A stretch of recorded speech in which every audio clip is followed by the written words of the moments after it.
कोल्हापूर जिल्ह्यात जिल्हा परिषदेच्या तब्बल 392 वर्ग खोल्या धोकादायक असल्याचं धक्कादायक चित्र समोर आलेलं आहे। एकीकडे सरकारच्या वतीनं विकासाच्या गप्पा मारल्या जात आहेत, मात्र दुसरीकडे हे भीषण वास्तव सरकारच्या डोळ्यात अंजन घालणार आहे। दुर्गम डोंगराळ भागात जिल्हा परिषदेच्या शाळांव्यतिरिक्त शिक्षणासाठीचा दुसरा पर्याय नसतो। असं असताना देखील ग्रामीण भागात अजूनही अनेक वर्ग खोल्या धोकादायक अवस्थेतल्या आहेत, तर काही ठिकाणी वर्ग खोल्या पडक्या आहेत। जिल्ह्यातील काणगाव विद्यामंदिरमध्ये पुरेसे वर्ग असले तरी काही वर्ष वापरात असणारी वर्ग खोली पडली आहे, त्याच्या डागडुजीचं काम अद्याप झालं नाहीये। अधिकची माहिती या सगळ्या संदर्भात आपले प्रतिनिधी प्रताप नाईक यांच्याकडून घेणार आहोत। प्रताप, साताऱ्यातलं वास्तव मगाशी आपण बघितलेलं होतं आणि आता कोल्हापुरातलं काणगाव मधलं सुद्धा दृश्य आपण पाहतो आहोत। अशीच काहीशी परिस्थिती कोल्हापुरातल्या अनेक भागांमधल्या जिल्हा परिषद शाळांची आहे का? काही होत नाहीये याबद्दल?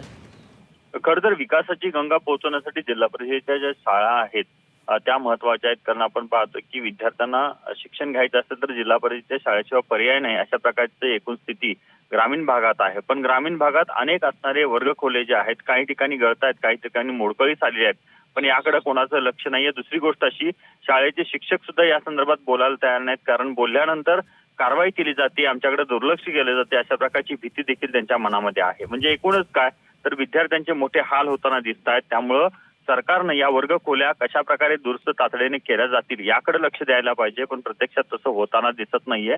त्यामुळे आपण पाहतोय की गावामधलं राजकारण म्हणून कोणी तक्रार करू नये अशा प्रकारची देखील भूमिका काही लोक मानतायत। त्यामुळे या वर्ग खोल्यांकडे मोठ्या प्रमाणात दुर्लक्ष होत असताना दिसत आहे। नक्कीच। तुर्तास धन्यवाद प्रताप, तुम्ही दिलेल्या संपूर्ण माहितीसाठी। या संदर्भात काही हालचाली पुढे होत आहेत का याचेही अपडेट तुमच्याकडून घेत राहूच।